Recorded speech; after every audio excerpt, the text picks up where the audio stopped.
Welcome to the Samuel Stevenson podcast. Today I have with me a special guest. He is a strength and conditioning coach. He has thru-hiked the Appalachian Trail. And of course, he's a fellow Mexican. Welcome, Mr. Casey Mehlenbacher. How are you doing today, man? What's going on, bud? I'm doing great. How are you? Good to hear. Doing great. Now, you just got done training somebody in your gym, right? How long did it That's take right. you to get from your gym to your studio here? It took me about, I'm going to say 52 seconds. I live right upstairs. 52 seconds. That sounds like Yeah, some excellent logistics there. that's right. Yeah, it's pretty nice. That's cool. So I'm currently the building that our gym is in, we're right on Main Street. Okay. We're at the corner, the biggest intersection in our town. And right next to us, there's a building on the downstairs floor. There's it used to be two stores, but they converted it one now. It's like a dog training and grooming and stuff like that. And then the upstairs, there's 4 apartments. So if our gym is right here, there's an apartment here, here, here, and here, and I'm in this one. So it's right downstairs and over into the front door, which is nice because the people that used to live here frequently would call the cops on us and leave us fake reviews online and What just try to do everything they could to be a huge pain in the ass. what are they Yeah. calling the cops on you for, man? Loud music, weights dropping at all hours of the day. Like being a gym. Being a gym, yeah. Yeah. Yeah, I Gym saw type that activities. your gym was 24 hours. Is that like just always happening? It's not always happening, but their biggest complaint was we do a lot of early morning classes. So we have different cross training classes or cardio kickboxing classes at 5 a.m., 5:30 a.m. So we like to get the music pretty loud and people are dropping weights and having a good time. Sure. So I think that's where they're pretty upset about. But now I live here, so I'm the one that gets to call the cops. Oh, that's funny. All right. So there's no more complaints or anything? No, none at all. And I was really nervous when I moved in here. I was like, man, if I get in there and there's like bars dropping and I have like cups and plates going like bouncing off my tabletop, I'm gonna feel pretty bad for telling those people to fuck off all those times. But Yeah. it's really everything that I assumed was pretty much correct. There's pretty much an overreaction. I thought Okay, cool. music is yeah, it's not that loud. You hear a little thud here and there, but nothing that's gonna disturb what you're doing. Yeah, I can't say I've ever had a weightlifting gym as a neighbor. Yeah. Huh. Well, that's pretty Uh, crazy, man. yeah, it's a decent setup for me right now. I save a lot of money, and I can get it with. So I coach classes and I do train individuals, and work with teams. So it's very easy for me to like scatter my day with different appointments. Even if I have like, I don't like to have like an hour gap or an hour and a half gap in between sessions, but if I do, it's easy. I can just walk upstairs and do some stuff up here between them instead of having to drive around or just sit at the gym and wait. Man, that is an awesome setup. Yeah, How long have you been serving its set up like purpose. that? So I've lived here in this apartment for 2 full years, and I just signed the lease for my 3rd year. So it's been since 2021. But the 2 years prior to that, I was living in a house with 2 of my business partners, and that's just right around the corner. So it would take me like 8 minutes to walk to the gym, or you know, 2 minutes to drive, 90 seconds maybe. Right. So Awesome. And just that's been how trying to you, pour everything into it. yeah, and that's how you've gotten so far, right? Is you've just got the best logistics going on. You don't waste a moment. That's been a part of it. Yeah, just we've both been you know, no backup plan. My business partner and I. So it's like we're okay. When we went into this, we're like, all right, this is going to be what we're doing, and we're going to stay the course at it and make it work no matter what it is. And it's led to, I should say, us being like, I think what's been important is being flexible.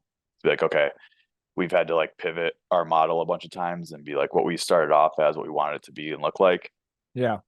After a certain amount of time, if it's not working, you can only just round peg in a square hole for so long Yeah. before like, okay, let's just see what people want. What can we offer that is in line with that? And then modify what we do to make it there. So with that mentality and that we were both going pretty much no business or no backup plan and cutting off all of our other, we both left different jobs to focus just on this. I thought that I had to live in town and be right near it for it to work, to put in the amount of hours I need to. Sure. So what kind of model did you guys start with, and what did you like, where did you go from there? So when we started, it was pretty much just, we weren't a CrossFit affiliate, so we weren't like doing CrossFit, but we were all CrossFit level 1 coaches, and we would just all we ran was cross training classes. So how it was set up, it was kind of an interesting setup. We shared a building with a different gym. So there was like Main Street Fitness in the front of the gym, which is a 24/7, or the front of the building, I should say. And then we were in the back half, Beyondriven. And there was like no crossover. Like our members couldn't go use the front, their members couldn't come and use our space. And then right around between Christmas and Thanksgiving of 2020, we bought the business of Main Street Fitness, the front half. And then we just started renovating the entire gym and or the entire building, I should say, because it was very segmented. There was a bunch of walls and small rooms. It was just really weird setup for a gym. So we pretty much, and then, COVID happened and we were forced to be closed for about 6 months. So it kind of worked out in some ways with a little bit of a silver lining. That gave us the time we just did it was basically just a construction worker for about half a year. I like the sound of that. Yeah. Yeah. Right up your alley there. Yeah. I like you're running around with a sledgehammer and knocking stuff out of your way. Yeah. Sledgehammer and a lot of paintbrushes, man. So much painting. Oh, I bet. Yeah. I couldn't believe just painting trim, painting walls, painting railings, painting floorboards, just so much paint. Yeah, a lot of paint. Yeah, we did a ton of stuff, but that's when I think back to it all, I'm just traumatized by this, sitting there and, brush stroking small things or whatever. That was traumatizing for you? No. It was just a lot of hours, just tedious painting, taping stuff, paint, untape, retape, something different, paint. Yeah. Because I'm sure you're not just doing like in a house where it's like maybe 1 or 2 colors of paint. You've got this is a commercial building, and then you got advertising and stuff all over the place. Like your paint scheme was more complicated. Yep, for sure. And one thing with the building, the more layers that we peeled back, like walls that we knocked down or drop ceiling that we took out, or new electronics or wiring that we wanted to put in, like we put in a bunch more new lights and sound and stuff like that.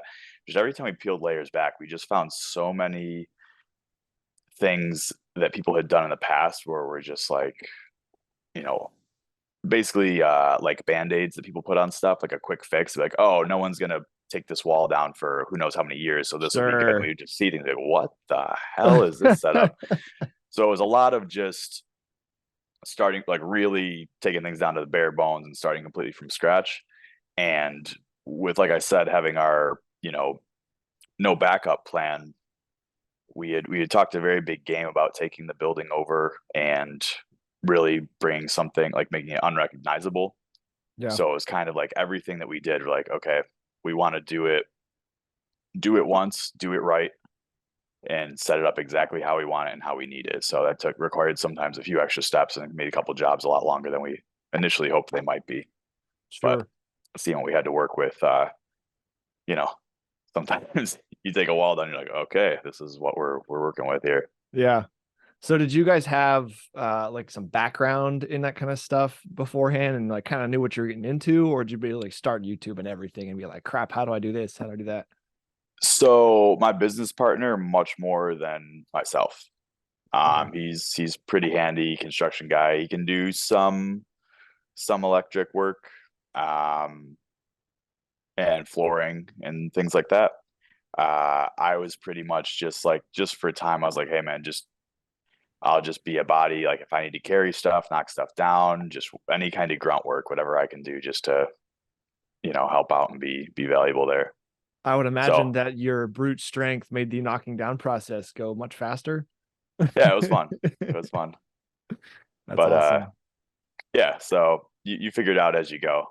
Right. There's a few things to uh, we both learned stuff thinking like, hey, we're gonna get this flooring to stay down with a certain type of tool or Hmm. nail gun or whatever it is, and we have some wooden like lifting platforms that we were trying to basically fix into this concrete floor. Yeah. So we had, you know what a ram set is? Yeah. It's called a ram shot. Yeah, so we had one of those, and we're trying to just bolt it through these pieces of plywood into the concrete, Hmm. and it wasn't holding. So we're like, okay, we must need a stronger tool. So we got like a stronger model, still not working. Like, okay, we must need longer nails, still not working. And then we just digging through YouTube, and we found out we actually just needed actually a smaller nail. And then that did it for Interesting. us. Yeah. So just a lot of little things like that where it's like, okay, on Tuesday we'll put the floors down, and then it's like the following week Wednesday, and we're like, how the hell are we going to get these down? Like, do we have to restart it? But so Sure. yeah, a lot of learning, a lot of figuring out, but overall it's a good experience. And like when we first started doing it in January of 2020, what we would do is we'd close on Friday night, and we'd ask for volunteers to come in and help us, and we'd start renovating from Friday night until basically Sunday night and reopen on Sunday morning. And we did that from, middle of January to early March. And then I just remember when COVID happened and we were just doing it full time. By Yeah. the time we got to like August and we're still not finished, we would just be laughing like, how the hell did we think we were going to do this on weekends here and there? Yeah. Yeah, Um, man. but yeah, so little silver lining to COVID, but that was definitely a challenge for business for sure. That's awesome. So on a slightly different topic, man, Sure. for those who don't know, the Appalachian Trail hike is 2,192 miles long, and it is physically and mentally brutal. Mr. Casey, what is the through hike, and what inspired you to do that challenge? So yeah, through hike is basically, in the simplest terms, just walking from one end of the trail to the other. So it starts in the south, it's Springer Mountain, Georgia, and the north is Mount Katahdin in Maine. You can start at either end. There's people that do both. I would say, at least I did it in 2011, and I don't see why this would change, but it seems far more common for people to do it going northbound, so starting in Georgia and walking to Maine. Typically takes people, and with any outliers, I would say 4 to 6 months is the average time. And people quantify their through hike a little differently. If there's no breaks at all, or generally if you're taking a break, it's a short break, like you're doing it in one season without longer than, I don't know, a week or two of a break. But if you're through hiking, most people are going to take a week or two break. And what inspired me to do it? So when I was in college, I did a semester abroad in Australia. And when we were on our spring break there, one of my friends whom I had met, who ended up also being from New York State, we were just walking around the city of Perth, and he was just like, hey, I'm thinking about through hiking the Appalachian Trail when I get out of college.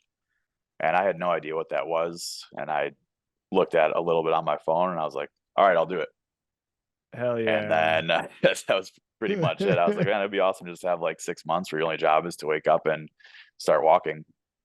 So yeah, I saved up from graduated college in May, and I worked up until March, and then we left in March.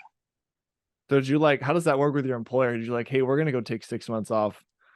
Yes. Wow. Yeah. So I mean, I just graduated from college. I had a part-time job at a pizza shop. Okay. And I started working there out of college. I was in May. I said, hey, I'm going to be here for just under a year, and then I'll be gone basically for next summer. And yeah, it was just one of those jobs. I was like, all right, if he's going to be okay with it, or he's going to tell me I won't have a job when I come back, but Right. I'm going. So, Heck yeah. but fortunately for me, I had a job when I came back. That's good. That's good. So, So you yeah. so you didn't hike it by yourself. You were with this guy the whole time? Yes. Yep. We hiked together pretty much every day. There was a period in time where he was having a friend come down to meet us, and where his friend was coming to meet us, my buddy hiked up ahead. Like, so he left early one morning because he's going to go meet his friend and hike south back, catch up with me. And then I would hike north with them again to this guy's car. And I ended up getting shin splints really bad at the point when he got ahead of me. So I had, unfortunately, with shin splints, really, it turns out really what you need to do to make them get better is like less of the stuff that's bothering them, which when you're just hiking and walking every day, It sounds means you like gotta, rocket science. yeah, you just have to Dang. kind of sit there. So I got pretty behind for a while. So there was a good chunk there, maybe, I don't know, 2 to 3 weeks where I was hiking more or less by myself. But then we met back up and then finished out to the end. That's crazy. So like 2 to 3 weeks, you'd say was your longest amount of time that you were lonesome. Yeah, and with the trail, there's a lot of people that hike it every year. So when I say in those 2 weeks, right, there was a handful of days where I was hiking just completely by myself and I didn't see anyone, or I didn't see anyone that I knew and was just walking alone. But when you're all walking on the same trail, the same direction, you meet a lot of different people and you end up hiking with different people that you just kind of, become friends with, or you just have kind of like the same goal, like, oh, hey, we're both trying to get to, Damascus, Virginia by Friday. And we're planning on stopping at this shelter on Tuesday night, this shelter on Wednesday, this campsite on Thursday, and we'll get there Friday. So sometimes there's little spurts where you kind of end up, you fall in with a group and hike with them each day, whether you maintain their pace or you just end up leave from the same spot and end up at the same spot each night. So, but yeah, without hiking with my friend, that was probably the longest chunk there. Okay. And while you're doing that, would you say that was the situation where you're like under the most stress, under the worst conditions, or like was there a situation where you were like, crap, why am I doing this? Like somewhere else on the trail? Yeah, I had a lot of those moments, to be honest. It's funny, when I look back at it now, I only remember like the good parts, but Yeah. it's really sometimes it's just like, let's say you have a day you hike in the rain and all your stuff is wet and you know you camp, and when you're hiking usually you're waking up like with the sun, just because you just kind of get in that natural circadian rhythm. Sure. So you wake up, when it gets summer, I mean, you're waking up at just a little after 5 and you're out in the middle of the woods. A lot of the place you don't have cell phone service. And I always, my friend and I, we both hiked really, really light. So when you're awake, if you're not hiking or stopping just to eat a little bit, you really don't have anything to do. Like, we didn't bring books or anything like that. It was just hike super late. And then when it gets dark, set up tent and go to sleep and then hike the next day.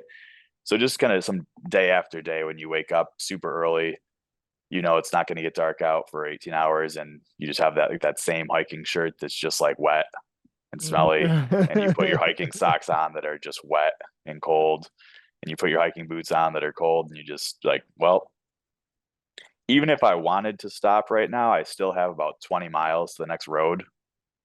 Some of those days, just day after day, was a little bit of a mental grind. Wow. But I mean, like, looking back at it, you don't remember any of that. You just remember the places that you saw or the people you met and things like that. But yeah, I would be a big liar if I said there's a lot of time that I wasn't miserable. But like I said, thinking back to it, I don't think about that at all. What a beautiful like way to experience that.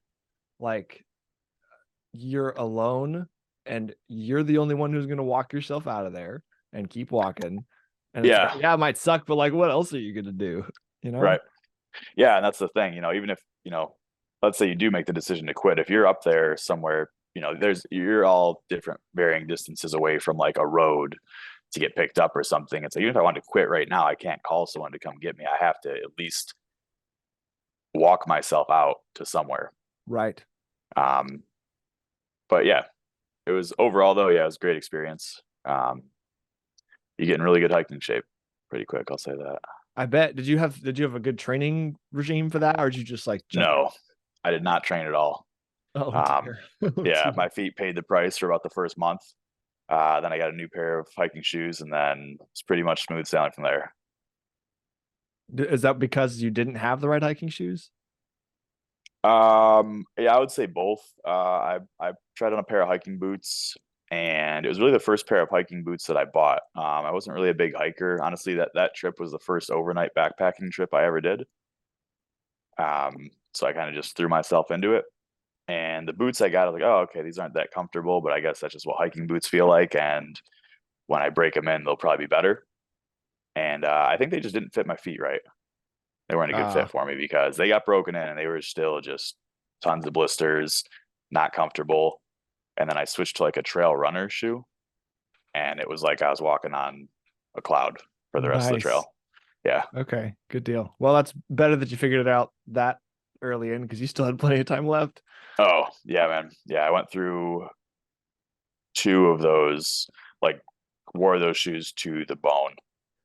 Two pairs. So the company actually sent me a second pair because I wrote them an email telling them that I love their product and that I would do a review for them on the Heck product. So they yeah. sent me a new pair, which was cool. It was awesome of them. Nice, nice. Speaking of shoes, what is the deal with like the shoes hanging from the trees? Unlike like Neil Gap, I think was one of the places I saw it where it's like people Um, are hanging their shoes up. yeah, I'm not sure to be honest with you. Like they're hanging them and leaving them, Yeah, like or there's just one they're spot where there's like just huge trees and there's just a bunch of shoes tied together with the laces thrown up in the trees. I thought it was like symbolic for something. I don't know. yeah, it definitely could be. That I have no idea about. It may just be some kind of tradition with some backstory that someone came up with, and now everyone does it. Got But it. I wasn't sure if it was an inside story that only the cool guys who did the AT know about. yeah, well, if it is, I'm not one of the cool guys. I'll tell you that. That's fine. That's fine. Well, man, so you're a strength and conditioning coach or a personal trainer, whatever you prefer to call it. What led you down the path of starting your own gym and wanting to be a personal trainer? Why were you interested in that? Sure. Um, so I got into lifting. It's I say fairly late, compared to the kids that I work with now, but probably my senior year of high school.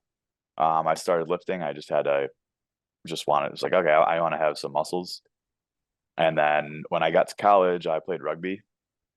So I was like, okay, I like need to have some muscles because these guys are big and they're strong and I'm not. Got it. And just kind of by, chance or circumstance, I ended up in college, and shortly after college, I just ended up befriending a few people that own gyms and getting to know them better and hanging out with them and seeing what they did kind of on a day to day. And I was like, okay, I like lifting weights. This seems kind of a cool way to I think I've kind of always liked teaching people, but never really realized that or could articulate it when I was younger. And so when I was watching other people like training others, teaching them, and doing something that was that I liked doing, I was like, okay, this seems like something I could be interested in. And then I just started really just hanging out with people that are doing it was huge for me to get into it. That's one piece of advice I recommend to like a lot of younger people that want to get into a field is if you can meet people and befriend them that are doing what you want to do and just kind of hang around them, you'll that's usually a pretty good way to start off with any field. Um, so just seeing what they did made me get more into it. So I started looking up more things on, you know, I was watching content of like just watching people work out and seeing what their workouts were. Then I started following more things of like bigger name trainers or bigger name coaches, and I'd read articles. I bought a handful of books, read those, would start watching like interviews, podcasts, lectures, things of that nature. And I wasn't, I wouldn't say like self-taught, but I didn't really, nothing that I went to school for was for this field. Sure. So, And then oh, go ahead. one thing led to another. Oh, okay. Wow. All right. So basically since high school, and you've just been learning and improving your subject matter expertise since then. Yep. Yeah. This is my 11th year doing what I'm doing now. Okay. Awesome. So what would you tell someone who is considering getting into weightlifting, and like how should someone start doing that? Honestly, find a gym. Be open to someone teaching you, like maybe working with a coach to, I mean, one thing I would say, like, this is, I hate to make this sound like a cop-out answer, but what I found in fitness and nutrition is like the answer to almost every single question in fitness and nutrition is like, it depends. So it really depends what their goal is and what they're training for. Yeah. So I mean, if you're just someone that wants to start lifting weights, and don't have like aspirations of competing or whatever, I mean, just get a gym membership and go and start, you know, do whatever, do what you've seen people do before. Don't try to just do as much weight as possible. And then, you'll start learning and talk with others, make friends that do it. But if you're looking to, like, your kids started and you want them to like build habits and learn how to lift correctly and not injure themselves, definitely look with working with a coach. Or if you're an adult and you have the means to work with a trainer, at least for, your first month or something, just to kind of get a little bit of momentum or kind of get your feet in the water. But it really depends on where you're coming from and what your goals are. Okay. So on the subject of it depends, what would you say would be like the major difference between your approach for training general population versus the guys or girls that you're training for like profession or sport? So I just speak like in generalities, or else this could go on forever. Most people, general population, most people want to have less body fat and more muscle, and like feel better energy levels, or just have less pain in their body. Okay.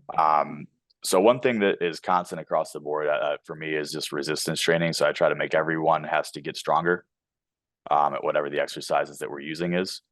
Um, for a general population, I would say I'm less picky or less selective about what exercises I have them do. It's like, okay, I want to make sure that they're pushing something, pulling something, picking something off the ground, squatting, and carrying something, or whatever the movement patterns we do may be. Sure.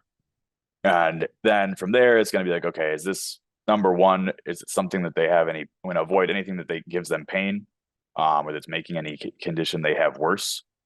From there, if there's any exercise variation that they just don't like to do for whatever reason, I'll find a substitution for that, and we'll kind of work down the line like that.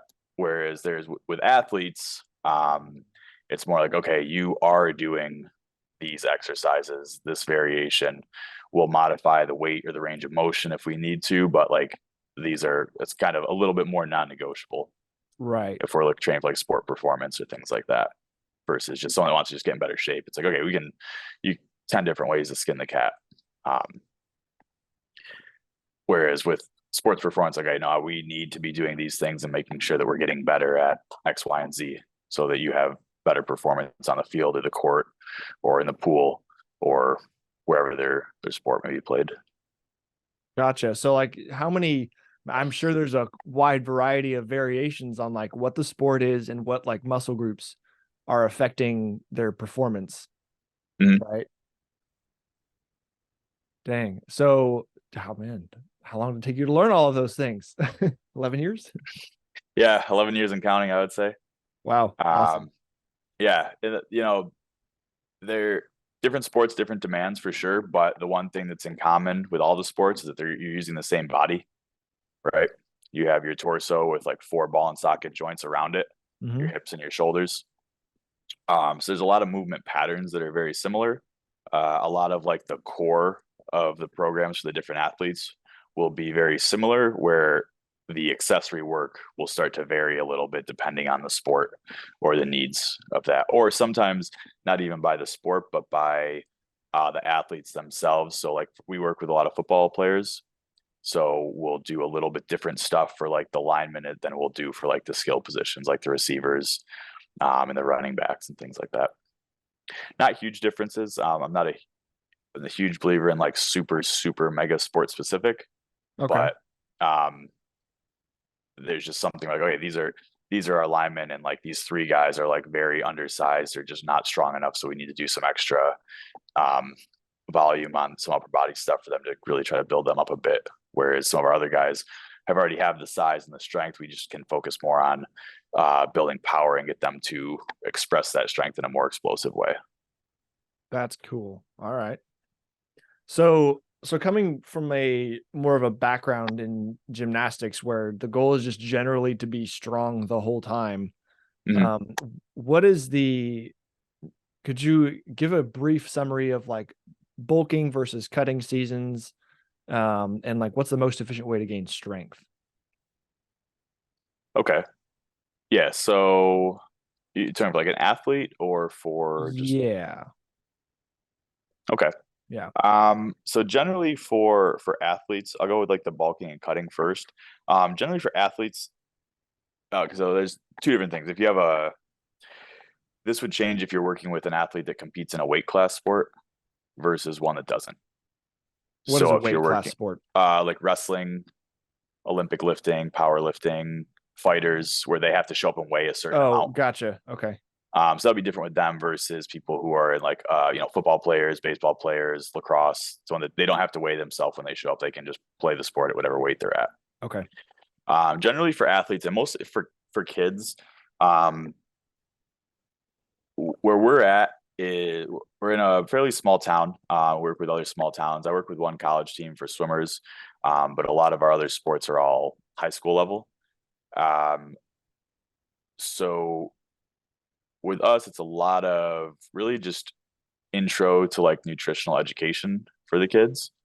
So if we have kids that need to be putting on size, then we start to say, okay, my basic process, like I want you to take 2 weeks and write down everything that you eat, give me a rough amount, and then we'll look at it from there and try to see where we can fill in gaps for them, or be like, hey, like you're not eating. You might feel like you're eating a lot, but you ate school lunch, and then you went to football practice, and then you came straight here to the gym, and then you're going to go home, and the dinner you're telling me you're going to eat maybe going to be 800 calories, and then you're going to go to sleep, and you're wondering why you're not gaining weight.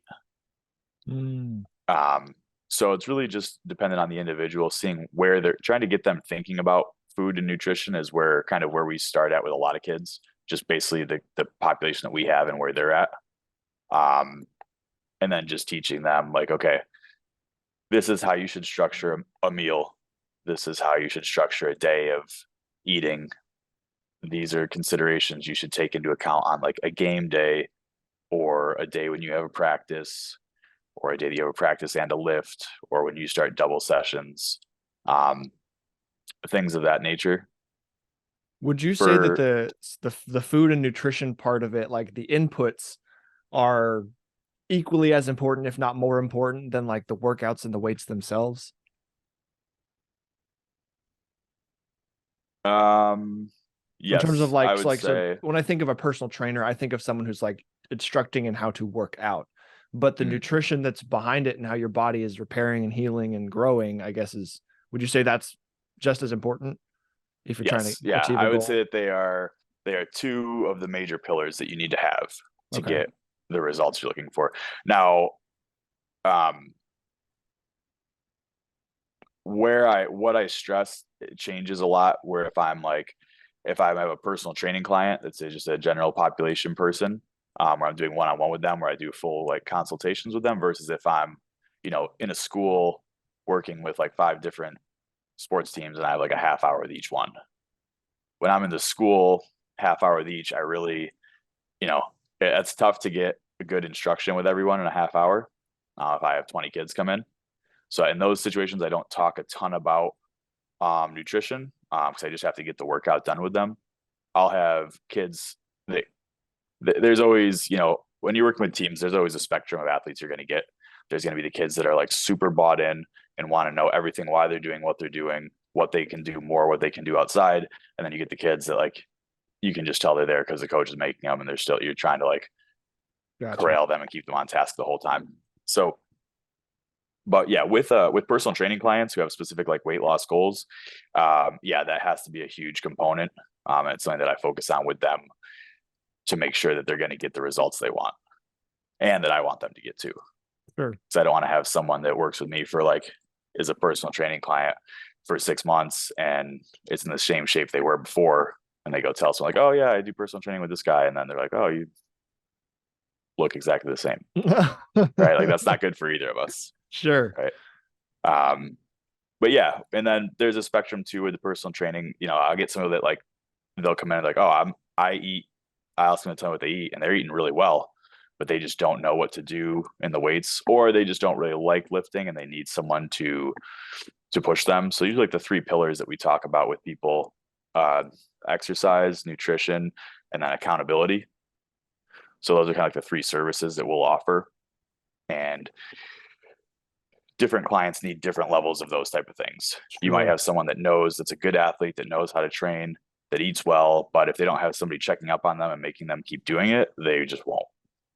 And then you might have somebody that's like trains really good, likes training, does it all the time, but just eats like a trash can, or it doesn't eat enough, or whatever that might be. So they need guidance on that. And then you people that need all 3. But yeah, the short answer to your question is nutrition and what you're eating does play a huge role in trying to affect both like performance change or performance improvement, and more so especially like what you look like. So like how you look in a bathing suit. Okay, sure. Yeah, the food has to be there. You can make changes with just lifting, but it's kind of like you can just compound your changes to an exponential level if you add nutrition stuff on top of that. Gotcha. Cool. So back to the question, what's the most efficient way to gain strength? Combining all of those, nutrition and weightlifting, would you say? To gain strength, it's combining nutrition and weightlifting. So I would say on the nutrition side, understanding what your maintenance calories are. So understanding that's basically, if I eat X amount of calories, let's just say I have to keep everything constant. So let's say I'm working out 5 days a week. 4 of those days are an hour of weightlifting, and one of those days is 30 minutes of cardio. If I'm keeping that the same, if I eat this many calories every day, then my weight doesn't really go up or down. It just kind of stays the same. That's my maintenance level. Okay. For strength, I would say you want to know where your maintenance is and then eat slightly above that. How much above that is going to depend on the size of the person. Right? If you have like a 110-pound girl who's fairly lean and muscular, she might only need to be adding, I don't know, whatever, 250, 300 calories on top of that. Whereas if you've got a guy who's like 280, big dude, he might need, north of 400 or 500 or more on top of that. So for nutrition, it's going to be staying just above your maintenance, so eating a slight surplus. And then for your exercise, really, as long as you're following some type of, like a linear progression approach, which is just meaning like in a linear path, like each week, you're increasing basically your work capacity in some way. So you're doing, more reps with the same weight. You're doing more weight for the same amount of reps.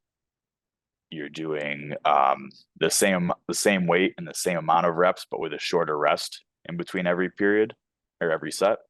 So you're accomplishing the same amount of work in less time. Yeah, that's power. Another way to progress yourself. And then that's the shortest way. You can structure a program to accomplish those things in a limitless number of ways. Sure. But focusing on, even if your goal isn't to be like, I want to bench press 200 pounds. If you're at 100 pounds and you make that a goal and you start to work towards that and you have something you can measure week to week, you're going to start getting stronger versus if you aren't just kind of doing whatever and hoping that you get stronger. It may happen a little bit here and there, but the longer that you train, the more you have to pay attention to those things and make sure that you are giving your body's going to adapt to whatever you throw at it. Or it can adapt, I should say, to whatever you throw at it. So if you're giving it a stimulus that's enough for it to adapt and grow, it's going to. But if you get to a point where you're just kind of doing whatever, you're probably just going to kind of flatline or get weaker if you're not trying to challenge yourself with that. Gotcha. Okay. So Short answer, if that makes sense. Yeah, it makes sense. So in my personal journey, it's been a while of basically I came up with I didn't come up with the idea. I just started doing the idea of like a crappy workout is better than no workout. And if it's Absolutely. like the end of the day 100%. and I haven't gone to the gym or I haven't done anything like that and I knock out 150 push-ups, then that's better than nothing. And Oh yeah. it's like I'm gonna live on. So, but that's only gonna take me to a certain point, and it's gonna be like, or I might notice that going from nothing to where I'm at now, yeah, I've increased my numbers, but if I'm not really trying to push it higher and being conscious of that, I'm going to start kind of plateauing, is sort of what you're getting at. And I think I might have noticed that in like my pull-ups. It's like I've been doing the same max number of pull-ups for a few months. Mm. So you're just generally saying that, if you're going for strength, you need to keep in mind like targets and push yourself a little bit harder sometimes in order to actually make that gain. Yeah. And I'm trying to keep this as concise as I can, because with fitness, I mean, you can go down so many different approaches. Mm-hmm. But yeah, if it's something, let's just say pull-ups, for example, right? When you go and work on your pull-ups, like, are you just doing like 3 or 4 sets of max reps, and that's where you're seeing like they're kind of the same every week? Yeah. Yeah. So you could change that up a number of ways, right? You could change up like the grip that you use. You could just start doing weighted pull-ups. And with weighted pull-ups, you could kind of waive the rep range that you want to work in. So you might say, okay, like week 1, I'm going to do 5 sets of like 3 to 5 pull-ups. And I'm going to use enough weight where like I can't do more than 3 to 5. And you could take that approach for maybe 3, 4, however many weeks until you start to plateau. Then you could say, okay, now I'm going to start doing 3 or 4 sets of maybe 8 to 12 reps. And now you use a weight that allows you to get 8 to 12 and hit failure in that range. And you just start trying to build up that max. Okay. Like, what's my new 10 rep max pull up? And then you switch it to like, okay, maybe I'll go back to body weight. I'll do some sets of body weight. Then I go back to it, just pick a different rep range and just try to set like having a bunch of different maxes that are all the same exercise. Like, okay, I'm going to try to make my 3 rep max pull up stronger. I'm going to also try to make my 10 rep max pull up stronger, and my 6 rep max pull up stronger. That gives you a lot of different things that you can keep working on, so that over time they kind of all bring themselves up. 1, 2, it will help a lot of people to not get bored, right? And so like, okay, I just do pull-ups. So that's one exercise. But this way, now you have maybe like 4 different exercises where it's like body weight pull-up, 10 rep pull-up, 5 rep pull-up, and 3 rep pull-up. Or I'm just picking arbitrary numbers. Sure. They can be whatever you want to work on. But having things like that gives you a lot of, I mean, it's not artificial variation, but it is variation, right? Because what you're going to be doing for 3 is going to be way different than the weight you're going to put on you for 5 or 10. Or you can pick different, like a different implement. You can go like on a pair of rings and just work on your ring pull-ups. Right. Or you're a whole other animal. You're a gymnast. So I mean, sure, you know what like an L-sit is, right? Yeah. You know, like an L-sit pull-up. Yeah. Okay. You could work those. You could also put pull-ups at a different part of your workout. Like if you do pull-ups on, let's just say like a pulling day or a back day or whatever day you do those on, if you do them as your first exercise, you could put them as your last exercise of the day. So now you're working on that pull-up when your system's like under a bunch of fatigue. Or if you're typically putting them at the end, you can put them at the very beginning, like warm up and hit those when you're fresh and try to do those numbers there. Gotcha. Another way to just add a little bit of variation to it. That's gold. Yeah, so just things like that. There's a lot of little ways to change things up just enough. 1, just gives your body more, so you spend more time training before you're plateauing. And 2, it just keeps it a little bit more fresh and it gets less stagnant. You get less bored with it. Okay. Because over time, I mean, there's only so many exercises, and when you train for a long time, sometimes they can get boring after a while. So having a lot of different little goals to chase, kind of trick yourself into staying engaged with it. Sure. Gotcha. So you had mentioned that you did a men's physique comp. So could you clarify for me real quick the difference between men's physique and bodybuilding? Sure. Yeah, the shortest answer is really just what the body type that the judges are looking to see. So in body, and then what you wear when you pose and go on stage. So in bodybuilding, you're wearing the speedos, and the funny thing is when you go on the judges or on the page of these federations and you read like the judging, it's so what they're looking for. The standard is so vague and subjective, that you pretty much just have to like. What I did was just watched a lot of the current like big level competitions and just see what the guys that were winning looked like. And then, okay, that's kind of what the judges want to see right now for Got it. this division. So you have, men's physique. These kind of go from basically like the top guys in men's physique, don't get me wrong, are incredibly muscular and big by, most people's standards. But then if you compare them to like pro bodybuilders, they're not as big, but they're still pretty big dudes. From like the smallest size to the biggest, you have like men's physique, classic physique, and then open bodybuilding. So in men's physique, you pose in board shorts. So it's basically like a bathing suit that cuts off above the knee. Okay. And yeah, it's just they like to see a V taper, wide shoulders, wide upper back, small waist, big arms, good abs. And then obviously just having it, the posing is that I struggled with the posing a lot. It gave me a lot more respect for bodybuilders watching them do their routines. It is very challenging to In pose terms well. of like getting all of the muscles activated, or like how is it different? Yeah. So the easiest way I would say that, someone could think about it is like if you ever seen like a couple different pictures of yourself, and in one picture you're just kind of standing at a weird angle in relation to everybody else, like, man, I look either like some way that you don't like. I look really small in that picture, or I look way kind of big in that picture. I just look awkward or weird. And Yeah. then you see someone else, they took the picture of the same group from a slightly different angle, and you're like, oh, I like that picture a lot better. I look better. Yeah. Yeah. Right. So just the angle that you're standing from where someone's looking at you, you can make your body look a lot different. So it's one thing to have yourself in good shape, and obviously the better shape you're in, right, the more of advantage you have before you even start posing. But being able to then like showcase your physique in a way that you look your best compared to a row of like 10 other guys. Um, that was I struggled with that a lot. Got it. How would you describe the difference in approach if you're going to do like a weightlifting competition versus you're going to do a men's physique competition? Do you like change the previous 6 months structure of your workout and your diet to like train Yes. for that, or like Yeah. how are those different approaches? So I was doing Olympic weightlifting for about 2.5 years before I did the physique competition. So the first biggest thing is that, a weightlifting competition, you are judged and scored based on how much weight you lift. Whereas in a physique competition, it doesn't matter what weight you lift, it's just what you look like.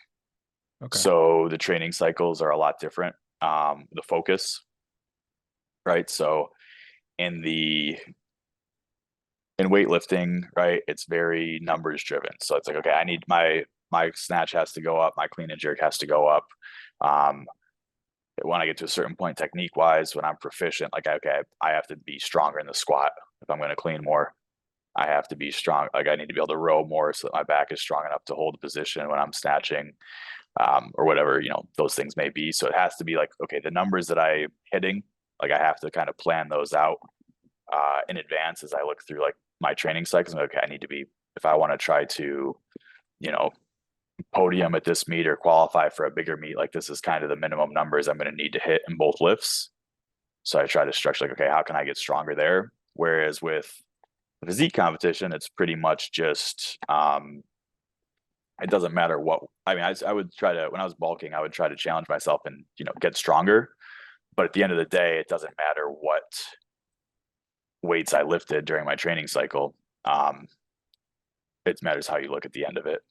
And then so for food, the bulk of the time in a weightlifting preparation, I would just eat as much as I needed to feel that I was recovered and to feel strong and ready for the next session.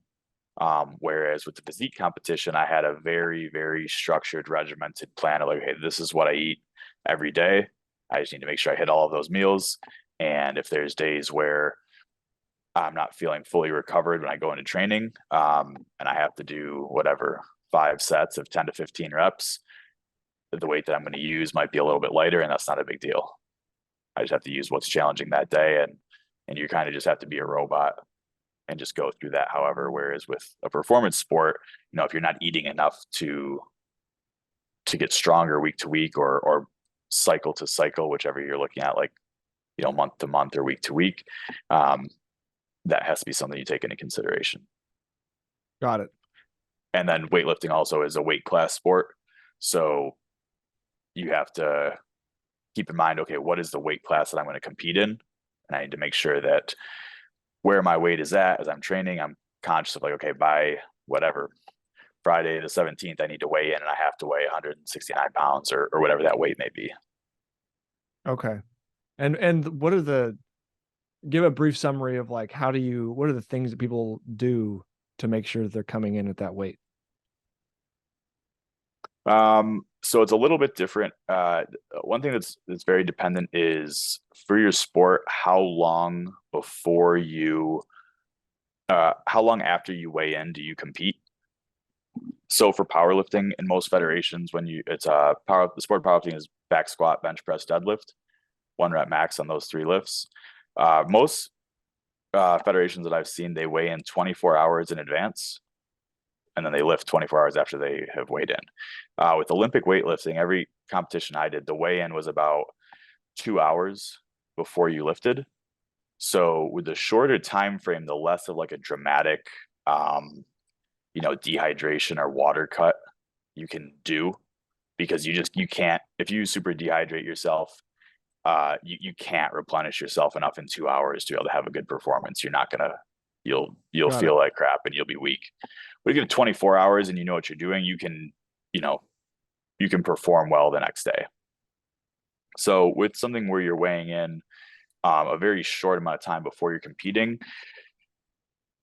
let's just say I was going to do a meet 4 months from now, probably the first 2 months, maybe even 3, depending on where I was currently sitting and where I want to compete at. I'm not taking a ton of consideration into like watching my weight. I'm just trying to eat. If you're being an athlete, right, you should eat for the most part, like try to eat healthy. But I'm eating enough and trying to make sure that I'm full and I'm feeling satiated and I feel recovered from week to week. And then as you start to approach that last, like, maybe 3, 4, 5 weeks out, you start to really look at, okay, where am I at now? What do I need to weigh in at? And then I just kind of work backwards, like, okay, how many pounds is that per week? And then I try to, with something where I'm competing super short after I weigh in, I want to make the drop down as like gradual as I can. So if I take my calories down a small amount, I feel that a lot less than I have to be like, okay, I have to drop my calories by 1,000 calories from here and make a huge drop down. And then when your training is going to go like hell. Got it. Whereas if I can just make a small drop down, you almost don't even realize it. Sure. If you can lose a pound a week or so. Okay. Or I try to say like 1% of your body weight per week is a very easy, almost you won't even realize it, drop down for most people. Okay. And how easy is it to track that accuracy of calorie intake? It's like 1% of your body weight. Let's say you're 150 pounds would be 1.5 pounds. Yep. Yeah. So if you have a digital scale that shows you 1 decimal point. Oh, I see. We're talking about, okay. We're talking about body weight, not talking about. Oh yeah. Sorry. Body weight. Yep. Yeah. Body weight. Okay. Well, that makes sense. Yeah. For that. Yeah. I weigh myself, 3 up to 5 times per week, or 5 days a week, just first thing in the morning after you use the bathroom before you drink anything. Mm-hmm. And then I just write it down on a whiteboard. And then at the end of the week, I just take the average and write down like week 1, weekly average. And then on week 2, I do the exact same thing. Take my 5 weights on Friday. I do the average and I have my week 2 weekly average. And then I just do the math. And if let's just say, okay, my goal is to lose 1.5 pounds. If I went from whatever, 172.7 down to 171.2. I lost my 1.5 pounds. I don't change anything with my food, and I just repeat it for week 3. And then I look at the change in the weekly average. If I'm still on track, keep it the same. If I lost more than my goal, depending, maybe I'll be like, okay, I can allow myself a little bit of extra calories. If I lost less than my goal, then okay, I know that I have to drop the calories a little bit more. Got it. But from there, it's pretty simple formula, and just follow it like that. Cool. All right. Well, you had mentioned in the beginning of this podcast that you spent some time in Australia. How would you summarize the difference between Australian college and American college? So let's see. How do I say this? When I'll just say this. So I was there in 2008. I was 20, and the drinking age was 18.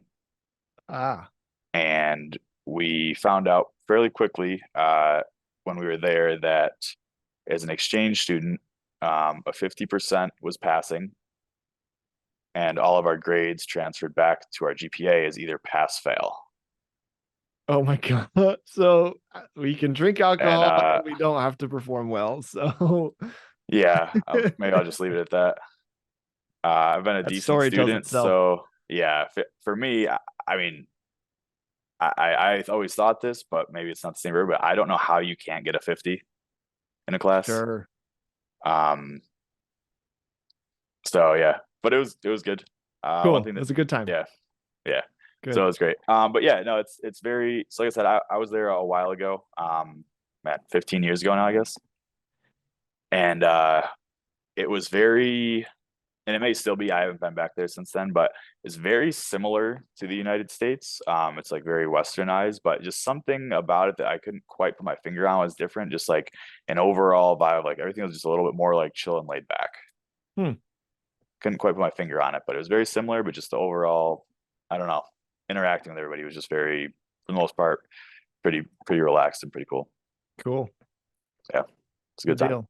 So you had mentioned that you had won the Rochester Battle of the Bands as a guitarist in a metalcore band. So when you were doing that, how much time were you spending practicing, like in a week, when you were actively doing that? We would probably have band practice. We have a band practice probably the minimum 2 days a week, but 3 or 4 per week. And then outside of that, I would play guitar every day. Okay. And we tried to play as many shows as we could. And then typically for band practice, like maybe 2 to 3 hours. Okay. And that'd be like we'd have all 5 guys there, and basically would just play through all of our songs, work on new stuff, just hang out. Sure. When you guys were doing that, were you writing songs or recording anything? Yep. Oh yeah. Yep. We are these on iTunes? Where can we find these songs? So yeah, let me see what I can do. I have a DVD actually of our performance at that Battle of the Bands. Oh, cool. And then I have a 5-song CD. And then I think I'll have to try to reach out to some of the other guys. I think I may have lost some of the other recordings we had on a different, what do you call it, computer hard drive. Yeah. But yeah, I should be able to get some songs onto the internet, and I'll send those to you. Please do. But yeah, over the years, we wrote a lot of songs. I don't think we really did any covers. Oh, we did cover the Happy Birthday song. We did that's so great. Metalcore version of that. Yeah, we all switched instruments and played that. That was a big hit. But yeah, outside of that, it was all we would just do some covers at practice, and we would just play like, a couple different songs, but yeah, it was all original songs. That's and we'd awesome. all kind of contribute to the writing of those. Yeah. Okay, so how would you describe the difference between like metalcore and metal to like those who wouldn't know the difference? Man, this is going to open up a can of worms. It's one of those things everybody's going to define these differently. Okay. Yeah, so metalcore, for what we like to play, is like very like, it was early 2000s era. So I would say it was like very guitar like riffing driven heavy, with a lot of like open chord chugging breakdowns. So versus metal, yeah. I think easier would be I could just give you some bands like that we sounded like at the Okay. time. But yeah, so we were like bands we listened to a lot of time that we tried to sound like was As I Lay Dying, Kill Switch Engage, Bleeding Through, uh It Dies Today, Parkway Drive, Bring Me the Horizon were two that were very popular at the time. August Burns Red. Um, yeah, if you just search like early 2000s metalcore, you probably get a number of things that were like what we were playing. Okay. But yeah, so all the vocals were pretty much screaming. We had like singing at like one or two parts in one or two songs. But yeah. Does it the more you listen to metalcore and screaming, do you get better at like understanding what people are saying? Because I Uh honestly have a hard time. yeah, yes. Yes. Some bands absolutely yes. Some styles of streaming, yes.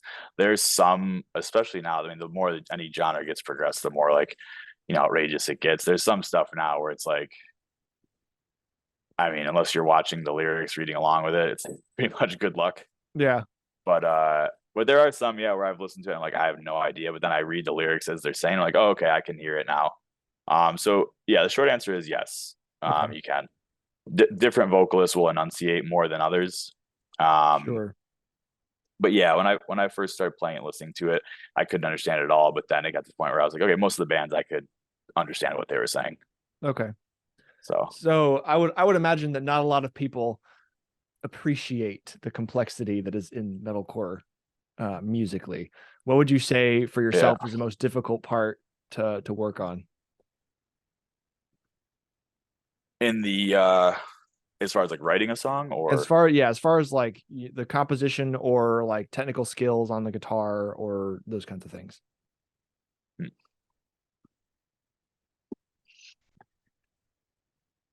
for me, one thing that I kind of started to struggle with the more I like got into like finding really what the sound that I liked was after a certain period of like trying to keep like the songs fresh and like keep new things in them, and not falling into like a format or being like, okay, this scale, I love how this scale sounds, so I'm just gonna write as many different riffs out of that scale as I can, Okay.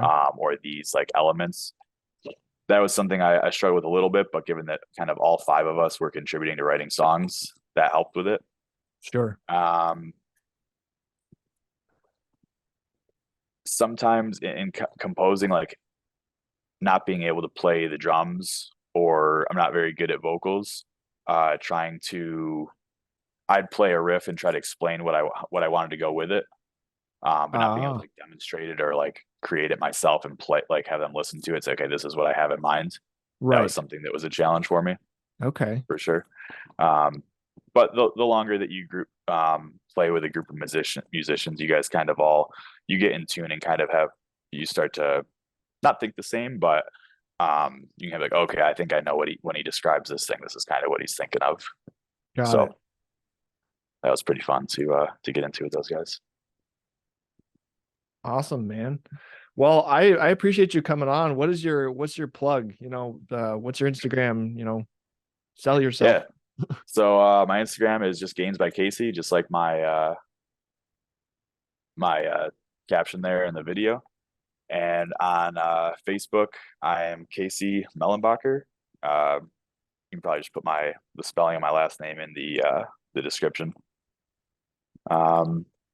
Twitter, I'm on there. I don't really do very much, but I actually don't even know what my handle is. Mostly I'm just reading crypto stuff on there. But yeah, it's at Gains by Casey, same as Instagram. So I'll retweet stuff on there, but mostly I'm just reading, trying to get news and keep up on developments and things like that. And if somebody do you do any level of online coaching for fitness, any of that kind of stuff, or is it all like in I person? do, yeah. I primarily I'm in person, but I do offer online things as well. So if anyone is interested in that, or just has a question on anything fitness related, not looking for like a consultation, you feel free to message me on there and I can move forward with you from that point. There being IG. Yep. Yeah, that's right. That's a social I'm most active on right now. Okay. Good deal. Well, thanks, man. Yeah, It's thank been a you. I good talk. appreciate it, man. This was fun. Yeah.